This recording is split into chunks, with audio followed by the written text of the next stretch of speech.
Thinking of moving to Australia? Moving to another country is one of the most stressful things you can do in your life. And 99% of migrants to Australia will experience at least one difficulty when they move. To help you learn from the mistakes of others, I spoke to two young migrants looking to make a better life for themselves in Melbourne. How easy is it to transfer to another country through your job? But in this process, we discovered what really can make your whole journey more successful. And if you're looking to start the process or you need any help with your move, this episode is sponsored by True Blue Migration Services. Get yourself a free visa assessment when you mention that Johnston life and let them tell you your best chances of migrating to Australia. Speak to them now on their website at truebluemigration.com. G'day Clara and Danny, how's it going? Hi, yeah, we're great, thanks. How are you? I am awesome. I am slightly warm. It's uncharacterisingly warm just coming into spring. How is it down in Melbourne? It's been warm today, isn't it? It was started off at 7 degrees when we left for work and 19 this afternoon. I'm not sure I'm happy about that 7 degrees, but hey, 19 is... no, if I'm being really honest, that's cold as well. My limit is if it starts with a 1, then I'm cold, but I think I've acclimatised. Yeah, it's weird how quickly you adjust. We feel like we've adjusted quite quickly, haven't we? Yeah. We obviously came over in winter as well, and one of the things we found hilarious was the fact that every single shop we went into, as we were leaving, everybody would tell us to keep warm.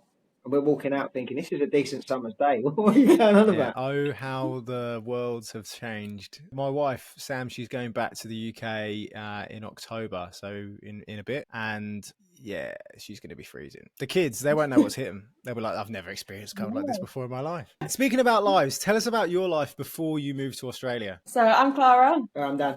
We came over in, beginning of May, so we've been here about 4 months. Lived in England, just standard boring life really. We didn't really do too much, just worked, came home, looked forward to the weekends. We always said how we would look forward to 1 or 2 weeks a year when we'd go to Greece or, just on a holiday. And that would be the one thing, getting us through the winter. So we just decided to have a bit of a change and start a big adventure over here. What was the main driver then? Like you said, it's the winter. I mean, the winter for me in the UK is so bleak that the thought of having to spend another one in it, that's enough of a reason for me to never go back. Was that the main driver? Were there any other reasons why you chose, because you could have picked anywhere in the world, right? You could have picked anywhere warm. Why specifically Australia? I think the winter was the final straw. We'd been umming and ahhing about it for a little while. It got to the point where, just touching on what Clara was saying, how we were living for 2 weeks in a year to go away. There was a point where we'd actually just finished our holiday in Kos, and when we were still sat on the plane, I was looking at my next holiday. I was like, okay, I need to book something now, so I've got something to look forward to. And in the end, I was like, why am I waiting? There's 52 weeks in a year. I'm living for 2 of them, and I can go live somewhere else where I can enjoy it day to day, and I'm not inhibited by weather and 3-4 months in a year where it's just dark and wet. Sure. And you had a long commute, didn't you? So you wouldn't even see the sun. Yeah, so my commute was 28 miles from Hertfordshire into West London, and I'd leave my house at 6 o'clock in the morning, get to work at 8 o'clock, work in a workshop for 8 hours a day, and then by 4 o'clock, if I managed to get out at that time, it'd be pitch black again. And stuck in traffic on the A1 on the way home. Used to drive me nuts. Sounds like an absolute dream. Yeah, it weren't great. There was a lot of times I wanted to not go to work because I was like, I'm going to sit in this traffic it took me 3 hours sometimes to get home. Like the route that I took through sort of down the A1 and into West London to Park Royal, it only took one car crash or one sort of issue, one road closure, and my commute would go to at best from an hour and 20 minutes to, upwards of almost 3 hours sometimes. I used to have a similar issue just going from Reading to Windsor. So only, again, not quite 28 miles, but maybe 20 and a bit miles. But it was that just journey into London. So again, if anything had happened on the M4, it was crazy. It'd just be a car park. God knows what it would have been like if you had to have dealt with the M25 as well. I don't know how people do it. The M25 is definitely the worst road in the whole of the UK. It sucks. The M4, I think I started my apprenticeship when I was 19, and they were doing the smart motorway up there then. And I think when I left, it was still 50 miles per hour for it felt like 70 odd miles. It's probably only 20, but it felt so long. So whenever we went to Wales or somewhere like that, Google Maps would be telling you that or Cornwall, Google Maps would be telling you, it's only going to take you 3 hours to get there. But Google Maps doesn't know it's a 50 miles per hour road. So you're there watching the time go up and up and up and up and up.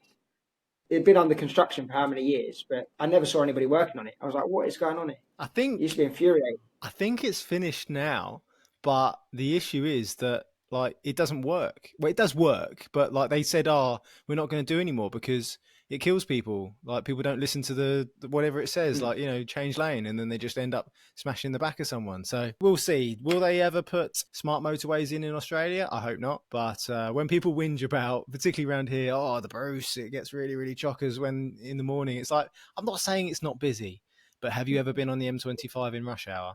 That is something We else. said that a bit That earlier. is something else. Yeah. So tell us about your migration journey then to Australia. Like, how easy was it for you to just kind of go, hey, I'm sick of traffic now. I'm sick of shitty winters. How do I get to Australia? So we're here through my visa. I'm on a 482, and Clara's obviously on my visa as well as a partner. It started in February of 2022, maybe, or before that. We obviously talking about being on the holiday. We came back from holiday and we and ahhed about it and chatted about it. It was something that I previously wanted to do, but we didn't. And then in the end, we just decided to give it a go. So I was. It was one evening that we went to the pub, didn't we? Yeah. We got drunk and we were like, I've had enough of this. We just go to Australia. We were like, yeah. And then the next morning we're like, did we just agree to move to the pub? Sometimes your best decisions are made in the pub, or at least when you're drunk. So don't knock it. But yeah, I went to work one day, and we have like an internal portal where you can see sort of jobs anywhere around the world. And Toby said we were- so I work for Tesla EV company.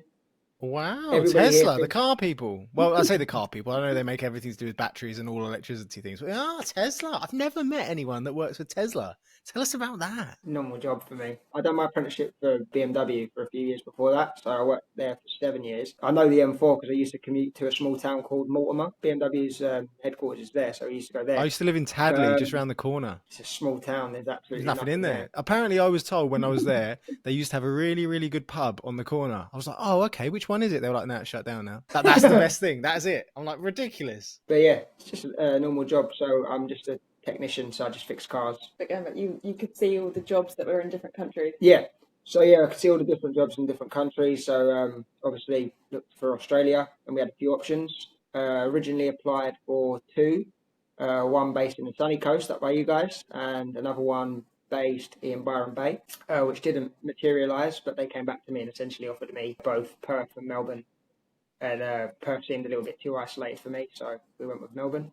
And It was really quite a enjoyed it. long process, wasn't it? You had quite a few interviews. Yeah. But basically doing the same job and just being transferred over. But yeah, Yeah. it probably took over a year for all of that before we got like a yes, go ahead. Yeah, it took probably about 8 months to get a final sort of, yeah, you can go ahead with it. And then that started the visa process, which was sort of carried out in-house. Yeah. That's really interesting, actually, because I hear lots from people that are on 482 visas, and obviously that sponsorship element, you've found an employer that really, really wants to take you on. It's interesting where you're working for a company that obviously they have the need for you to work in a different office in a different part of the world.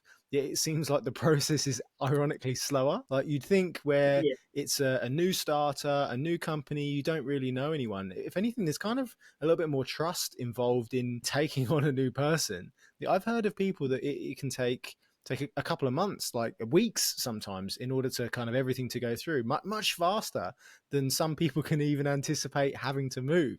Yet for you guys, like a company that you already work for, like I'm assuming they'd be able to see all of your, performance reviews, be able to check who you are as a person, and it'd be like, yeah, we're going to think about this for 8 months. Like, it just doesn't seem kind of right, really, sometimes. You mentioned about the other Dan. Oh, okay. So there's a story about it. My name's Daniel B. So my second name is Burrows. There was another Daniel Burrows that also worked for Tesla in the UK. When I applied for my role after my 2 interviews, the emails got mixed up. So he got offered my role in Melbourne. He then obviously turned around and said, I think you've got the wrong person.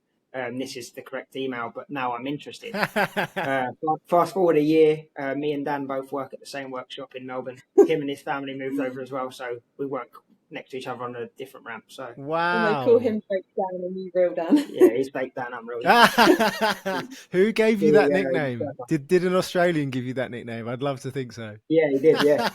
Fake Dan and real Dan. That is perfect. That is absolutely perfect. You've changed someone's life. Fantastic, just for having the same name. Yeah, I'm still waiting for them pints that he owes me, but we'll cash him one day. I'm sure he will, I'm sure. And then you'll make some fantastic decisions when you've had a pint because you'll be drunk. There you go. Yeah, exactly. Where are we going to go to next, Fake Dan? Other than the bleak weather, the living for 2 weeks of the year in somewhere kind of sunny, were there any other kind of genuinely important reasons for your move to Australia? I'd say probably being happier and having better mental health. So that was something I struggled with back home, and we found that the winters always made it worse. Like, we're not doing anything after work. Like, you'd always be home late, so we would just not really do much. I think probably watching YouTube videos like your channel, and who else do you follow? I can't remember.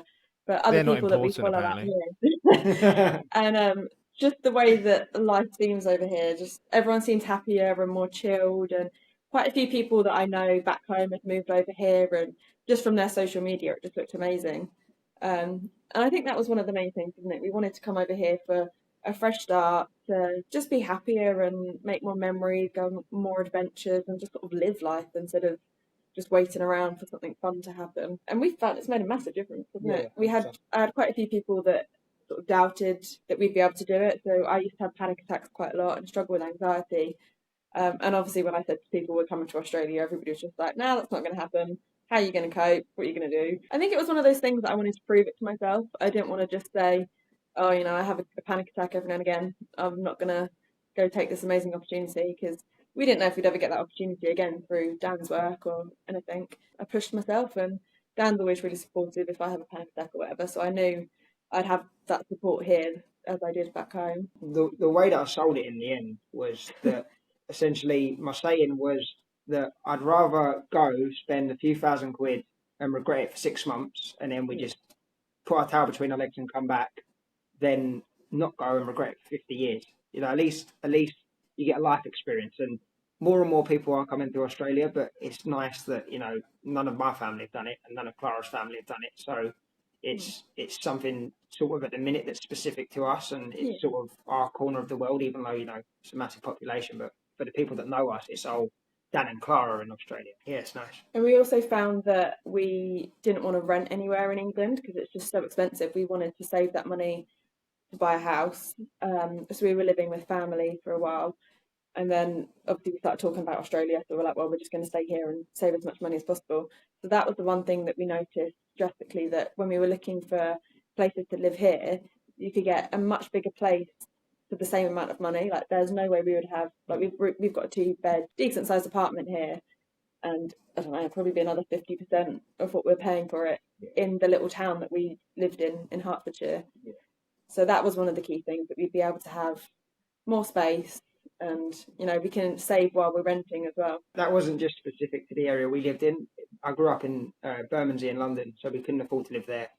Clara grew up in Tunbridge in Kent. Again, we could afford to live there, but it would be relatively expensive for what you have to.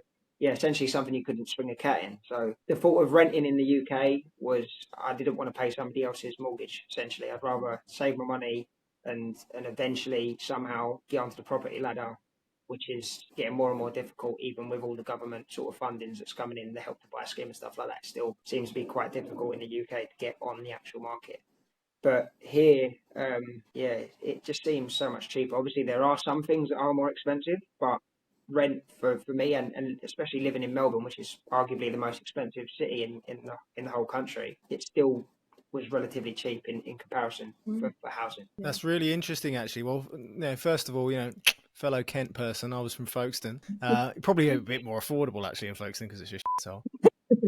What you're saying about like kind of rent, I mean, for us, when we decided to move over to Australia, automatically when I looked at prices of housing, living in Sydney, living in Melbourne, that kind of for us was not necessarily a downsize, but we were concerned about obviously moving to Australia to get something better, and that kind of, it didn't seem as easily financially achievable. So it's interesting to hear about kind of your experience from the perspective of even just renting, the fact that you can move to Melbourne. And I know, whereabouts are you in Melbourne? St Kilda.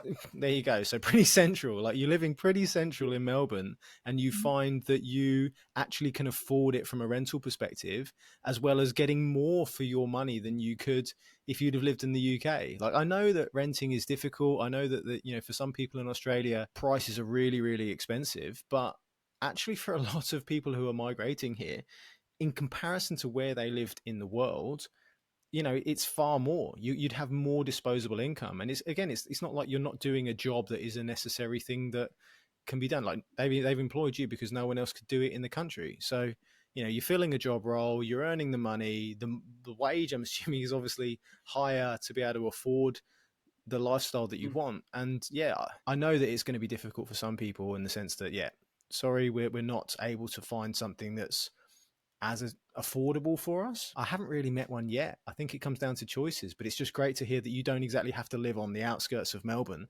just to be able to afford something. You can live arguably where you want.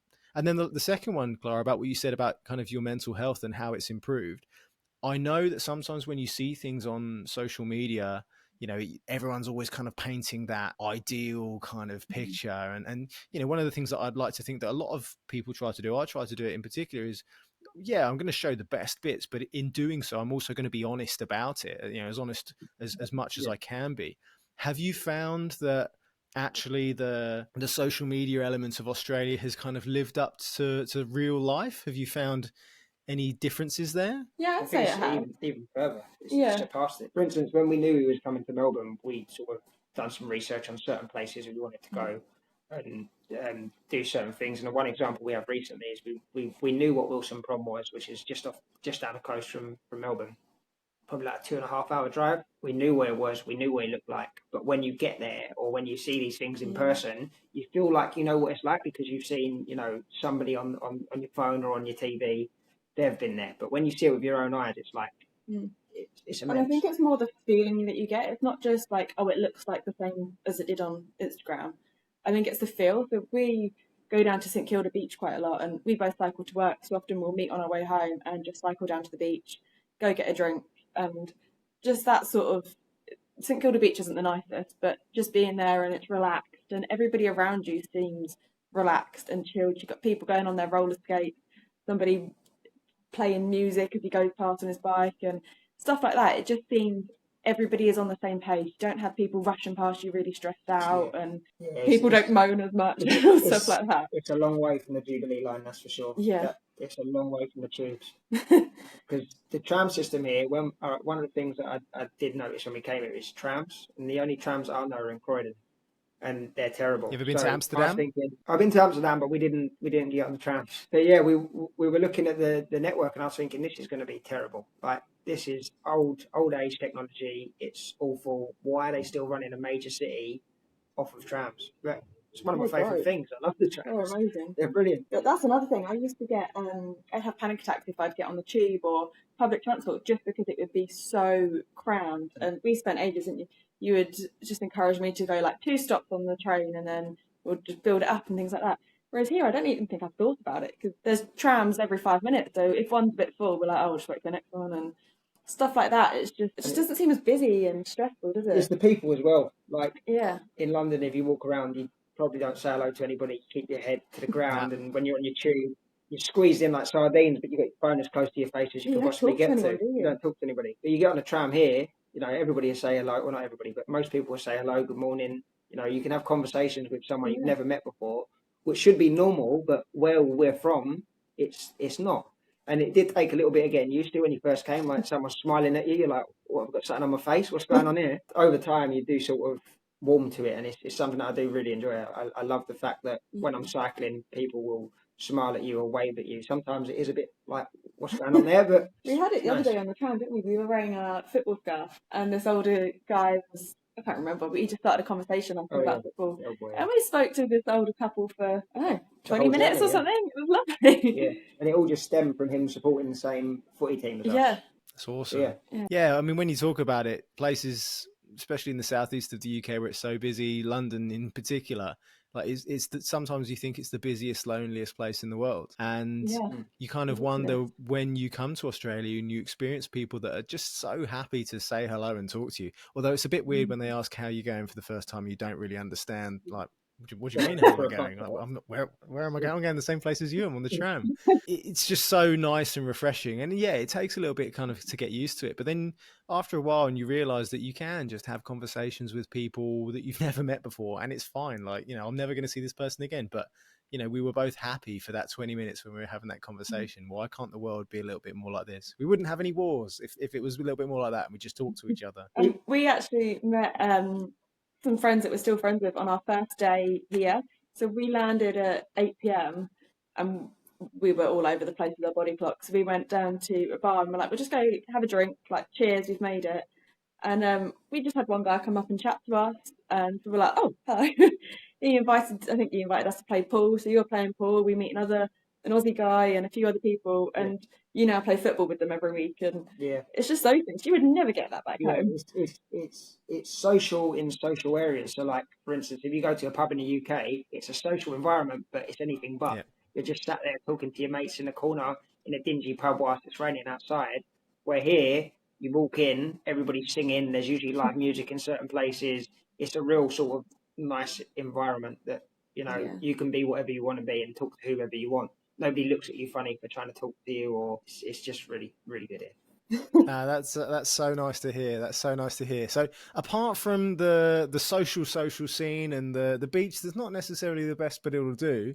What else do you love about where you live compared to where you used to live in the UK? I think the accessibility here, like, we can get on a tram, 15 minutes to be at the beach, or half an hour you're in the city. The trains are really good. We haven't really done it too much, but we've looked at, you can just hop on the train and just go really far out, get off and just go and explore. We haven't bought a car yet, but we've hired quite a lot of, like, Uber car shares and Pop Car and things. And we did that when we went to Wilson's Prom, and we're off to Phillip Island on the weekend. Just things like that. But we never really did that. We used to go over to Wales every now and again, or Cornwall, but that never seemed that amazing compared to all the places here. It's just amazing that you can just drive a few hours and you're out of the city and you're in an amazing countryside. Like, there was a place, what was it called, Warrandyke, that we discovered the other week, and we walk into the field and there's about 100 kangaroos.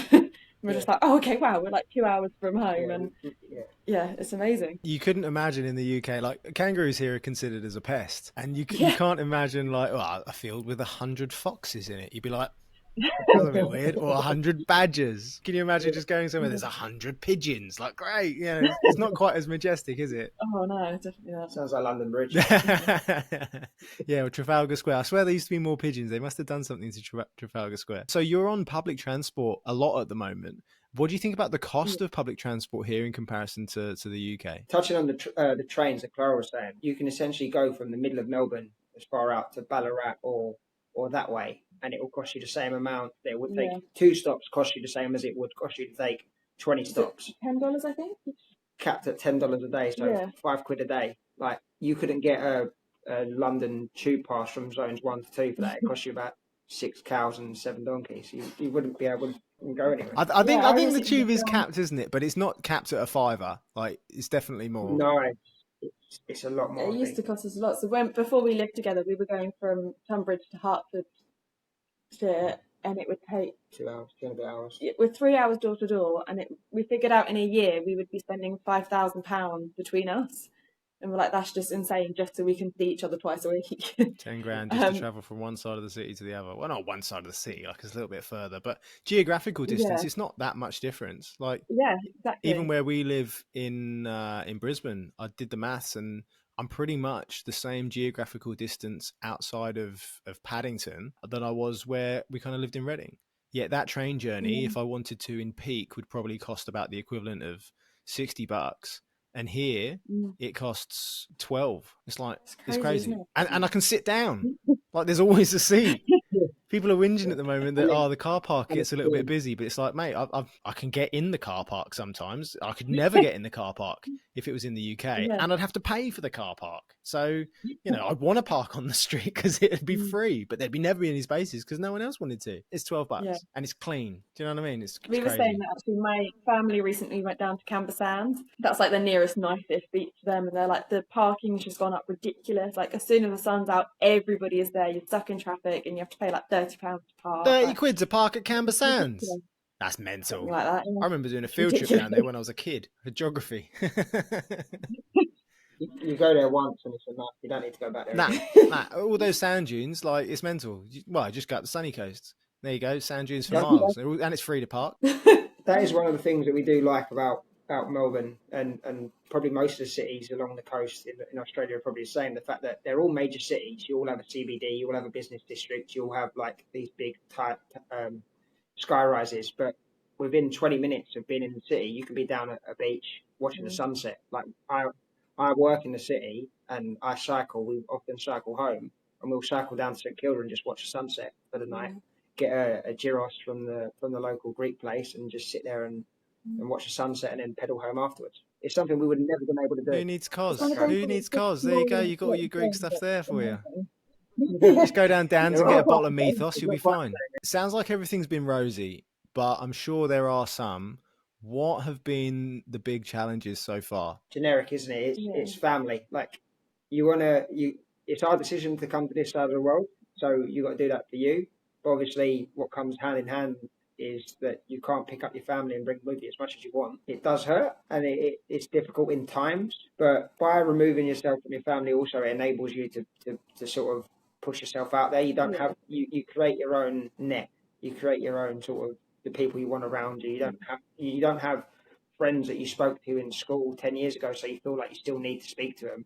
Anybody you want to talk to, you can create your own sort of immediate family here. But yeah, family is the most difficult thing. But saying that, I feel like my relationships with my parents have been so much better because I was living up in Hertfordshire. So for the last 2 years before we came here, I wasn't even seeing them that much, occasional phone calls, things like that. Whereas here, even though with the time difference, I feel like we make much more of an effort to video call and to text and keep up to date with things. So in that sense, I reckon I talk to my mum way more being here than I did back home. But it's things like my grandma's quite elderly now and she's struggling to text, so I can't really talk to her much. And I had nephews back home that are under 4, so we had to say goodbye to them, and they obviously can't just send you a message. So I think that's the main thing, sort of the younger kids and the older people of your family that you can't really stay in contact with the same as you can with like your family and cousins and things like that. I think that's been the main thing really. We found it a lot easier than we thought. Like the first few weeks we thought, oh, this is just like it's gonna kick in a minute, it's all just new and exciting. But it's been 4 months and we don't really feel homesick, and we haven't hit a point where we're like, oh, like shit, this is hard now. We're just having a good time. The one joking thing that I do miss is normal bacon. I really miss normal bacon. Bacon and a fry up, because when you're in Australia, the one thing you will notice is that the Aussies will put an avocado on anything they can, whether it's toast or a fry up, they'll get it in there somehow. What about the spinach in your fry up?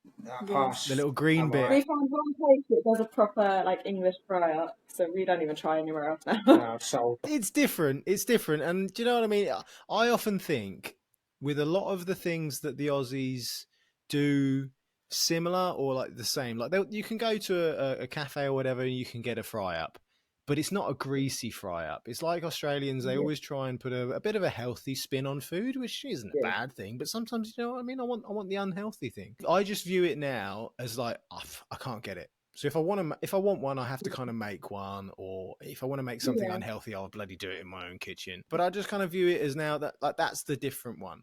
Like I ordered some chips from the chippy the other day, and she was like, "Oh, do you want some chicken salt on it?" And I was like, "Do you know what? These aren't like the same chips that I do get in the UK anyway. So I'm just going to resign myself to the fact that I'm having chips with chicken salt, and this is okay. Like this is just it. And if I ever go back to the UK, I mean, I probably will one day, but like." If I go back there, do you know what? I'm going to get my bloody chip shops from the chippy and I'm going to smother it in vinegar and salt, and it's going to taste like I want it to taste. But it's like that, isn't it? Even your gyros that you got from the shop, it won't be like the one in Greece, but it's okay. But that's just what you kind of got, type of thing, isn't it? You know?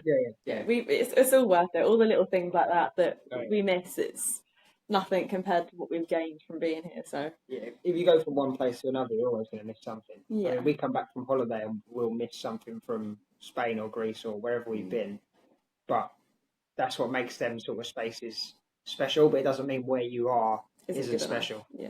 What do you think about curries? I haven't had one yet. I wasn't really big on Indians back home. Like if I was getting a takeaway, I'd get Chinese.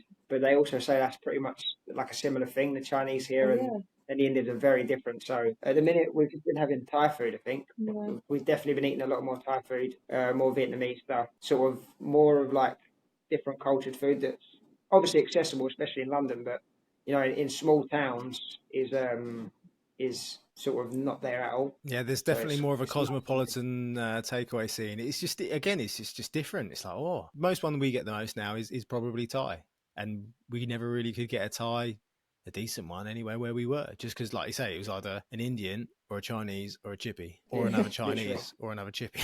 It's just the same ones all the time. What has surprised you about the whole moving process? Have there been any surprises? I'd say how sort of streamlined it's been. Mm. Because when you think, you know, you're going to move however many thousand miles across the world, you sort of convince yourself that it's going to be super difficult. And I think that's magnified by the distance.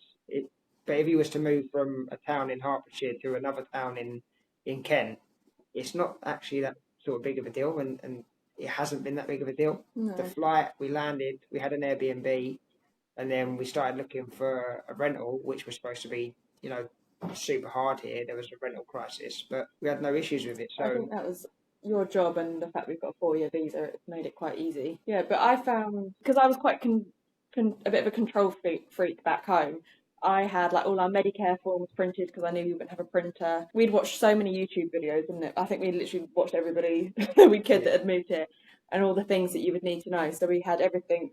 I had a big plastic wallet. I brought everything in. He's just like, yeah, okay, where we stay.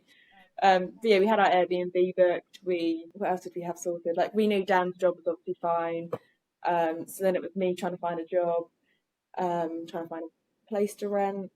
But everything just seemed to go quite smoothly, didn't it? Yeah. And we were on that Brits in Melbourne Facebook page, and we found that really helpful for just any random thing that we would think of. We're like, oh, do we need to get, like, how do we do this for Medicare, and do we need this and that? How do we get a tax code? Like, you just quickly ask somebody and you get so many responses.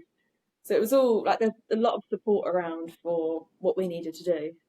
It's all been quite easy, isn't it? it's interesting that you're a million miles away from home, but you know you could plonk this city in the UK, and I don't think you'd know too much of a difference. It wouldn't look out of place.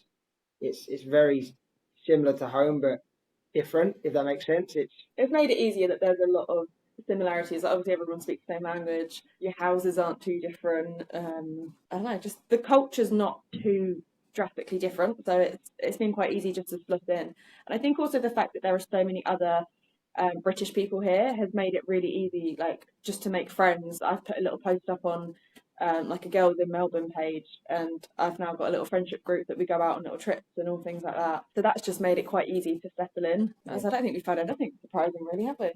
I don't know if that's just because we've done a lot of research on it, or because it is just quite similar, and if you know what you're doing, it's not too hard to get settled in. Clara likes to over-research things, so she wants to know every detail of everything. Back home, we was watching a lot of Australian border force, and we was convinced Oh my gosh, when we came here that they were going to have our suitcases open, they were going to search everything. I was like, so stressed because I brought some medication over, and you had to have a doctor's note, and then when they give you the little form to fill out on the plane, you had to tick them, and the one box said, have you got a firearm, a weapon, or medication?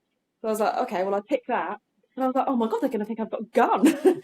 And we get there and they're just like, oh, okay. I don't know if it's because we were British. They were just like, I'm sure you're not bringing in random food and stuff like that. They just didn't look at us at all, did they? No. And we got through and we were like, oh, is there like another gate we go to? Like, is that it? We was waiting for the final boss. We was there like, yeah. Wait a minute. And then we just come out of the airport and we're like, oh, we're here. Yeah, that was weird. Do you have any regrets about the process then? No. Not doing it sooner. I think that's the main one. We did have a little issue where Clara was finishing her qualification, so we had to sort of long out when we were going to go. Yeah. So we applied for our visa on all the paperwork got sent off on the 21st. No, I think that's when it got cleared. It got sent out on, I think it was the 14th, and then by the 21st we had our visa and we was able to enter the country. So it took a week for it to be accepted. Which we didn't expect at all, because we wanted to come. I had a final assessment in May, so I was like, oh, if we send it off in December, everyone says it takes a few months, like that would work out perfectly. Yeah. And then literally a week, and we were like, is this it? I had to check my emails twice. I was like, are you sure? And then, you had to kind of delay your work to be like, oh, I can't come over just yet. And then we were doing the Seven Seas shipment box coming over. I think we said something about that to sort of... Yeah, and my tools were going to take, I think it took like 2 months to come over. So essentially I wasn't able to work with my own tools until that sort of date. So we bought ourselves some time. So that would have been one of the things we definitely would have changed, been a little bit more aware of the fact that it is possible that your visa can come through in a week. It's just Tesla that takes their time with their recruitment process. The actual Australian government's like, yeah, here's your visa, mate. Don't worry about it. But it took us quite a while because you were adding me on as a partner, and because we're not married, we have to prove it's a de facto relationship, and that it took so long. We had to do photos of our whole relationship. We've been together 5.5 years, so like I have so many photos from that time. And then we had to get statements. We each had to write a statement from our parents, from friends, proof of like joint financial things. It took forever. We got to the point where we were like, oh, can we just go sign some marriage papers? I'm done with it. That all worked out in the end, and it makes it a lot easier that we're just on the same one. I don't have to worry about working holiday or anything like that, and I can work and study. I think we can do here, don't we? Are you working at the moment, Clara? Yeah, so I work in a school as an education assistant. So back home, I was a LSA. I was working with students with special needs in a secondary school. Mm-hmm. So it didn't actually take me too long to find a job, did it? So we wanted to make sure that I wasn't working before we came here, so that I would be around to view all the flats, because we heard how difficult it was to get somewhere. And I was like, I think you had 2 weeks before you had to work or something like that. So I was like, it might be me that's having to go around and just view everything. And then once we did get a place, I was waiting in for like the internet person to come and sort that out, and deliveries and things like that. So then after a while, I was applying for things. I had one job in a primary school that I absolutely hated, so quit that one. And that was another thing that you kind of said, we have kind of got that flexibility that you don't just have to go for a job that you don't like. You like just find something that you enjoy. Yeah, then I was offered another job in a primary school, and I absolutely love it. And it's a private school, but they call them grammar schools here, which really confused me. So the money in this one's quite good.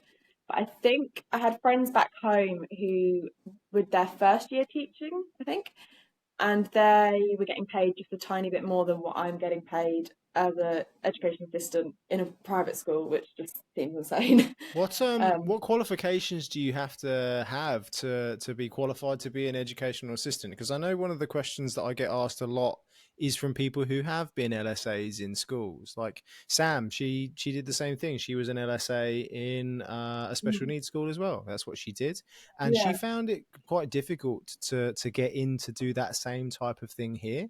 Perhaps because the qualifications didn't quite cross over. She's now, it actually meant she was qualified to be a disability support worker, which is what she does here. What qualifications do you need to be able to do that in Victoria? So you need a level 3. I'm not sure what they say here, but I had a level 3 teaching assistant qualification.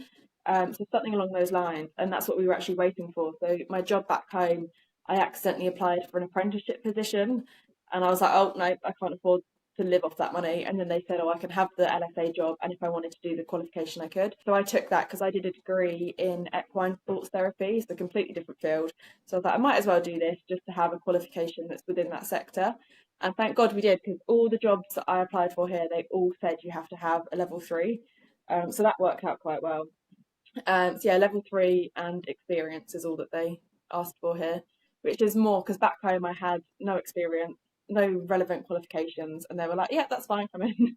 And just from our experience with that, for anybody that is at home, there's a massive demand for it here, right? Yeah, there was definitely an abundance of jobs. It's not something like if you're sat on Indeed at home where you've only got 3 or 4 jobs to choose from within your immediate vicinity. Here, there was an abundance of jobs. Like they're calling out for anything to do with schools from the looks of things. Yeah, definitely. Yeah, it does surprise me sometimes because I'm a secondary school teacher, and that's the one that's on the permanent residency visas. I did have a guest on here a few months ago. She managed to get hers as a primary school teacher, yet that's not on the list. And I agree with you. Whenever I look on Seek and things like that, it seems like twice as many primary or early years kind of education jobs for every secondary one, yet that's the one that apparently is the one that's kind of in demand. Now, it's not to say that I don't think secondary school teachers are in demand. I read a thing today that by I think something like 2025 there's going to be a shortfall of 4,000 secondary school teachers across Australia. But it seems to be like, well, if there's 4,000 secondary, there must be like 10,000 in primary and early years. It's crazy. But yeah, that's not the one that people are allowed to do. I don't know. I'm not the one that makes government policy, but it seems like perhaps if you want to get any kind of teachers in, then just kind of let them all in, really. What are the plans for you guys for the future? You're here on a temporary visa for 4 years. What does the future hold for Clara and Danny? So we've been talking about it quite a bit recently because we just haven't found anything that we don't like here. So we're talking about the possibility of getting permanent residency. So I think after 2 years of being here, we can then apply, and hopefully we can do it through Dan's work, and they'll want to sponsor you, and then I'll be added on as well. But I think we're just going to hold fire for now and just keep on going, see how much we love it, and if we start to feel homesick or miss anything. So I think we're quite aware that it could all be quite new and exciting. Like back home, we didn't have our own flat, so we've got our own space, and we're near a beach, and we're near a city, we're getting paid more, all things like that. So I think we're almost waiting for that to like wear off. Yeah. And if it doesn't, then we'll be like, well, we might as well stay. It's a great way of thinking about it. Yeah, it's a difficult decision. Like obviously we'd miss family, but one factor that plays into it is that our families don't live near each other back in England. So it would be, if we go back, we'd either decide to live near one of them or in the middle, but the middle's London, so too expensive. We don't really want to live there. So I think that kind of helps us decide that we might as well carry on staying here and enjoying it, and see family when we can.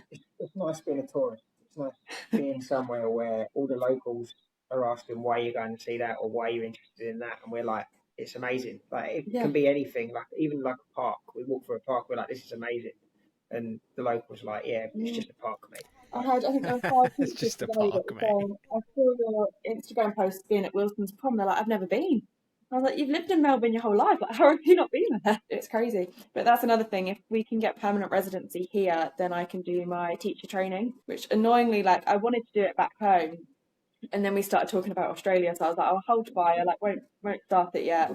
And I didn't realise how difficult it is to do here, without permanent residency because of all the funding. And you'd be classed as an international student, wouldn't you? Yeah, and loads of the unis don't accept that, which is very frustrating. So that would be another big incentive to stay here, get permanent residency, and then I could start teaching here. And then it would be cheaper. The fees are cheaper here. Yeah, and the pay's a lot better. So, yeah, it's a difficult decision, but I think we're probably 90% going to go down that road. Yeah, currently 90%. The leaders would like to stay. Yeah. But there's a lot of variables in that. And it also depends on our friends, because at the moment we kind of got quite a good friendship circle here, and a lot of them are from England, and they can sort of relate to us when we miss family and we're missing weddings and new babies being born in the family and things like that. But we've been talking to a lot of them, and they're like, oh, we might stay, we might not. And kind of if we knew certain friends were staying for good, we'd be like, yeah, we'll stay. We know we can do life here and we'll have you as our support. Yeah. But that's obviously something we're never going to know if they're going to stay or not until it kind of happens. But does that mean Melbourne is kind of like your forever city, or have you talked about potentially moving to other places in Australia? Well, I'm quite happy to stay here, but I think you'd like to definitely explore other places. Yeah. I think the heat would just be too much for me. No, yeah. We're going to try sort of use Melbourne as a base to explore Australia over like the next 2 or 3 years. Yeah. And then judged upon that, we'll have a better understanding of where we could actually see ourselves living. Yeah. Because we came here completely blind. Like, we'd never been to Australia. The furthest we'd been is down to South Africa. So we flew all the way here, not knowing anything about Melbourne. Well, we knew we'd done some research, but we didn't know what to expect, sort of thing. So you want to try? You like the idea of the Sunshine Coast, don't you? Yeah. But I don't know. I actually quite like the seasons here, but I don't know if after a while I'll get fed up of that or not. But acclimatized. Yeah. Maybe like Ross saying, 19 degrees cold. But we're very, very different. Like when we were in COS one year, it was like 40 degrees, and you're running around playing volleyball with friends, and I'm there like dying of heat. Yeah. So I think you'd cope absolutely fine, but I think I would just moan the whole time that I'm too hot. Yeah, it's the humidity up here that'll get you. That's the cliche that's always. I mean, it's true, but that's the cliche that they always say. I think though sometimes, I mean, I do like the seasons as well. I just didn't like the unpredictability sometimes. And the length of the cold, like how long it had to be cold for. Like, I'm all right. I'll put a coat on and some long pants, but can we go back to warm tomorrow, please? Like, I've had enough of this. And a lot of, our neighbours, they're over the road. I mean, they're older, but they used to live in Melbourne, and they said for them it's the winter. They actually prefer the spring, the autumn, the winter. it's a little bit more manageable. But then it's kind of like the opposite for them. Like, they'll put up with the 3 months of the summer so that they can have the 9 months, which is kind of their ideal, where they said, Yeah. it's not to say that they only get 3 months of ideal in Melbourne. Like, they'd say we get 6 months of ideal in Melbourne, but then kind of 6 months where it is kind of getting towards that chillier side. And I guess if they're getting older, everyone likes it warm when they're older, don't they? It's not like you have to pay for the heating bill like you did in the UK. Jesus, can you imagine? That was one thing we were saying. Double glazing just does not seem to be a thing here. And like in the mornings, it's so cold in here, isn't it? And in the bathroom, they have like the windows up to here, and then you have the little bit that's just got the mesh. And we're like, what is this? There's so many houses. It's so cold. There's so many houses in Queensland that have just got the windows that just have the like the louvres on it. And it's just like, mate, you've got gaps in your windows. Like, you don't even have like single glazing. It's just gappy windows. Like, and you wonder why it gets a little bit chilly. Like, but that's just how they're built. That's just how they're built. And we also found, as we were viewing apartments, that the baths are just like this deep. Yeah. We're like, is this a kid's bath with a bigger bath behind it? Yeah, no, they don't do baths here, do they? This is so weird. Yeah, they're very much shower people. If you could do it all again, what would you change? I think you'd just say coming earlier, wouldn't you? Yeah, coming earlier again. Probably, I don't know. I think we did it quite well. We were quite organised and we were open to just going with the flow and seeing what would happen. I mean, I think it would have been nice if we could have got an apartment before we were here, because we found that quite stressful, just because everybody said how hard it was at the time to actually get somewhere to rent. So like we were viewing quite a few places and there'd be 10 other people that were there and we were just like, oh, this is so stressful, we're not going to get it.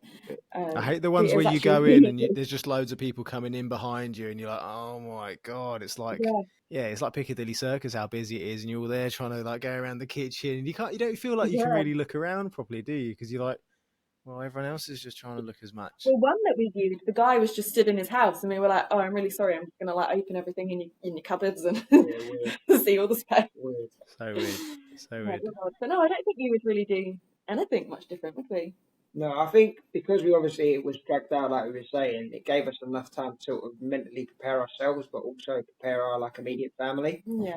So we had enough time to sort of tell our mums, tell our parents, essentially, yeah, we are doing this. We're going to do it at this date or whatever else. And it sort of, although it was dragged out, and for them it wasn't easy because it's sort of easier for you. It's like that anticipation. They found it quite hard. My mum, especially, she really struggled knowing that it was going to happen, and she was sort of worried how I would cope, how she would cope. But since we've been here, she's been absolutely fine, isn't she? And all that stress is gone. So I think the fact that it was such a long process, everybody knew it was going to happen, but we've still got a while, that felt quite weird, didn't it? Yeah. But I think that's just it. You don't know how long it's going to take. A visa might take forever, and you just don't know. It's always going to be a longish process. What advice would you have for people that are also wanting to make the move? Do it. I mean, again, it sounds sort of like what everybody says, but just going back to my saying, for me personally, it was, I'd rather go for 6 months. Go for 6 months, spend a few £1,000, give it a go. If you've got the opportunity to do it, do it. Even if you want to just come over on a working holiday visa, come over and try it, give it a go. Yeah. Because you won't regret it. Like, we're in Melbourne and some people frown upon Melbourne and the weather and stuff like that, but we absolutely love it. And, we haven't been anywhere else in Australia yet, but I'm sure you could probably throw a dart at the map and wherever it lands, you'll thoroughly enjoy yourself. Yeah.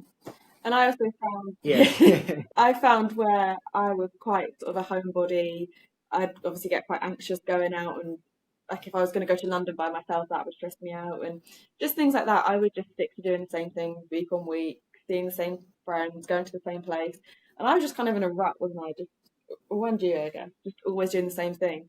So it's just something that really pushed me. I was like, I've had enough of this. I've had enough of being the shy, quiet person that doesn't really do much. Like, I just want to go out and be able to be that person that I want to be, and just push myself completely. And like I said, I had quite a few people that were like, you're not going to do that. Like, you'll get to the airport and be like, no, yeah, it's just one of those things that I just wanted to prove to myself, like, I'm not just going to carry on living this boring life and, not really doing much, not really living.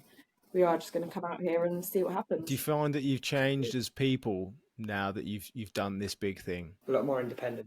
Yeah. Not that we wasn't independent before, but where we lived at home and where we stayed at home, we didn't have any sort of immediate need to be as independent as we are now. Now, we're 24 hours away from home.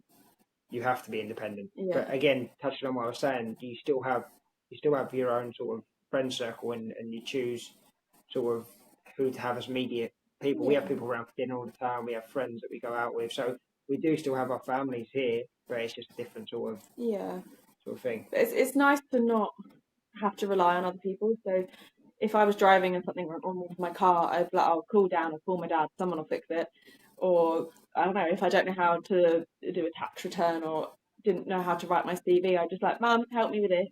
Yeah. And it's one of those things that's like, if something's happening, they're all asleep right now. So it's like, we've just got to sort it out and figure it out ourselves and kind of learn with that way, like from the consequences. If we don't get up on time for work and we're late, that's our consequence. And I guess it's just growing up. Like we're 24 and 27, but we've never really had to do the whole adult life in a sense. So it's nice to come out here and we've just really got to do it ourselves, haven't we? But yeah, we love it. Thanks, Clara and Danny, for sharing your journey with us, and I hope it's given you all a greater insight in what it takes to move all the way from the UK to Australia. If you want to see more of our life in Australia, then check out our YouTube channel at That Johnston Life. And if you've been inspired to make the move too, then make sure you speak to our friends True Blue Migration Services. Speak to them now and take their free visa assessment to let them tell you exactly what you need to do to move to this beautiful country, and follow the hundreds of positive reviews by filling in their free visa eligibility assessment today at www.truebluemigration.com. See you next time.